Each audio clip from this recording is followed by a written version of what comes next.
Nomad news. Oh, it looks like there's a little something on the lens, so we're gonna have to clean that up real quick. Sorry about the thing there. Oh, maybe it's just I don't know what that is. Is it a scratch? I hope not. Anyway, so this is a cooking edition. I'm gonna mount the camera right there. And as you can see, I have my tin can, which I have burnt all the plastic off of and scrubbed it out and cooked it in a couple times. I have some mustard and I have some olive oil, robust variety, and I have a chili packet. I'm gonna go ahead and shake all the stuff to the bottom so we can get all of it in there. It's going to be a spicy version. Okay. And we've broken the top ramen up, not completely, but into kind of smallish pieces, so it's going to fit into the can. Now you may ask yourself, how am I going to cook this? What is my source of heat? As you can see, it's just a tin can sitting on top of a tin can on a wooden table. Now, I don't have any charcoal. I don't have a little pump stove or a gas stove of any kind. All I have is a device like this and a fuel source that appears to have plenty of fuel in it. Somewhere I have a lighter, and that is going to be enough to make some very nice top ramen. Okay. Always pick up your trash. It's very important. I'll put all that in my pocket for the moment. Slightly messy, but I don't have a trash bag at the moment. So, I have some water. I'm going to fill this full of water. The cat is intervening and inspecting, and I don't want him to, so I may have to do something here, so we'll take care of that. Come here, buddy. Yeah, I know. We're going to have you right here.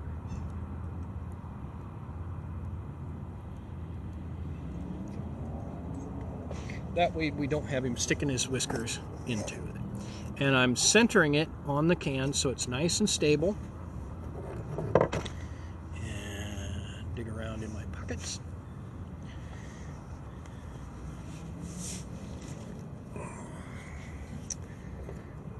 Lighter, fuel, torch. The torch is closed. And I'm carefully threading it on without cross-threading it. Go look up what cross-threading is.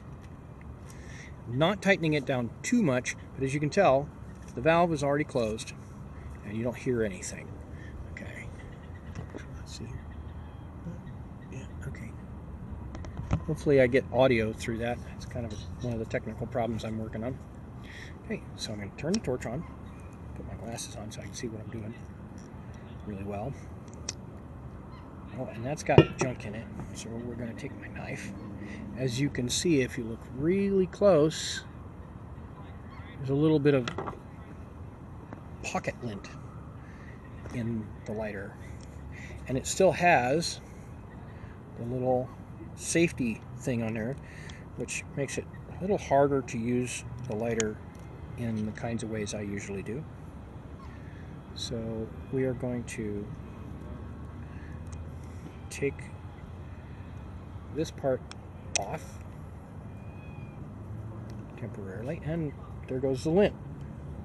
So that was, oops, that was inside the lighter and makes it impossible to use. So we'll take that out. Now we have it like that. We don't want it like that.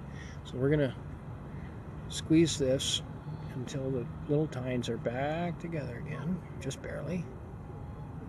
Okay, and then we're going to slide that back on, just like that, until the little things snap into place. It might take a little fiddling. squeeze. And there we have it back together again. No lint and no little safety thing. Now it should light quite nicely. You can't see the flame, but you can hear it. That means you have to be very careful. There's some safety issues. Even briefly putting your finger into that flame will cause it to be very painful for quite a while, and can even cause blisters and other damage. The wood table is vulnerable to flame, and in Idaho right now there's a little sensitivity about fire, but then we're in a well-watered park, and if I'm very careful, I can be very safe. I am placing the heat below the water line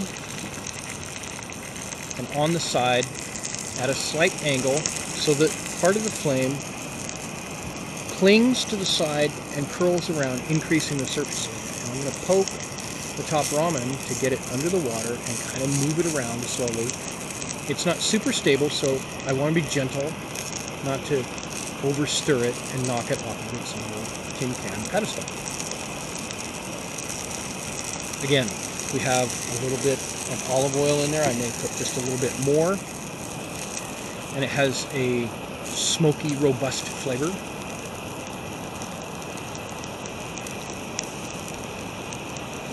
And we will have a very nice, homeless top ramen. A little mustard to add some zing to it. It's the pepper flavor, so it's going to be a really zingy, spicy. And because of that, I have some Tums in a little jar, because I just know I'm going to get some heartburn. I prefer baking soda for heartburn, and I have some, but I don't want to get into that just yet. I want to use up the Tums that I have.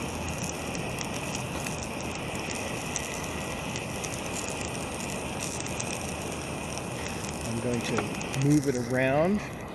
I'm going to take that lighter and move it away from the flame. It's not a big deal, but I don't want to explode my lighter. It's going to take a little while to get it hot enough. Now I can turn it. I can show you how I do that. I'm only heating the top can. I'm not putting the flame on the lower can. So that means I have cool hand access to it, so I can heat it, and I'm very carefully being... There's a little muck on the table. Okay.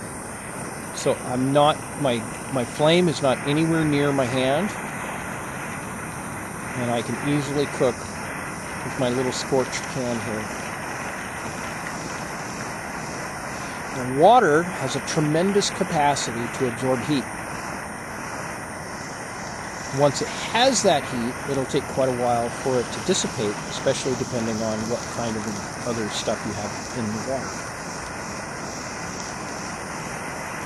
With this nice hot torch, it doesn't take very long to get it to start to simmer. What we're looking for is for it to boil rather energetic.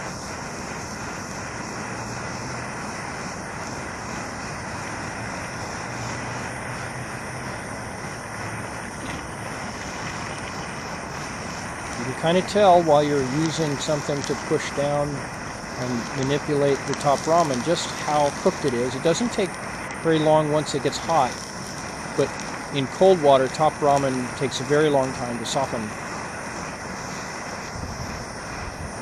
and the flavor's not nearly as nice when it's cold as when it's hot. For survival purposes, it's perfectly understandable to eat cold, dry top ramen. In fact, I've had friends call it hippie popcorn. It kind of tastes like popcorn when you eat it dry. But today we're having it heated. We've added a packet of typical sandwich mustard and a little bit more in volume, a little bit of olive oil of the robust variety. I really like that rich, toasty, roasty flavor. Should go well with this really spicy hot ramen.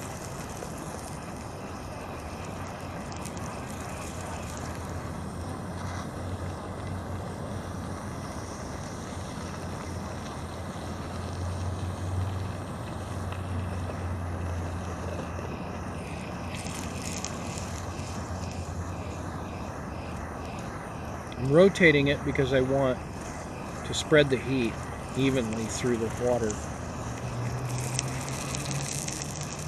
It'll transmit through the water quite effectively, but it'll work a little better if we heat all sides at the same time.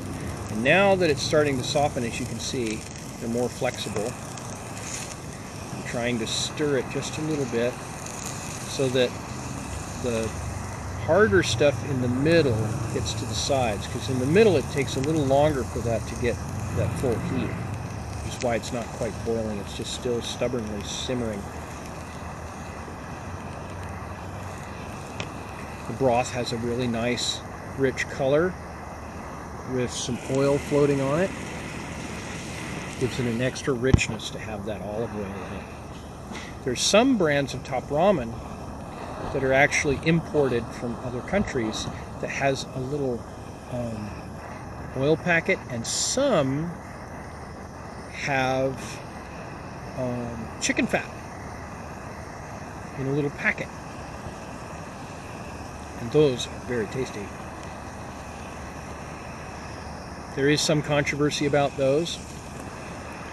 I personally like them, and they're usually sold in halal specialty grocery stores.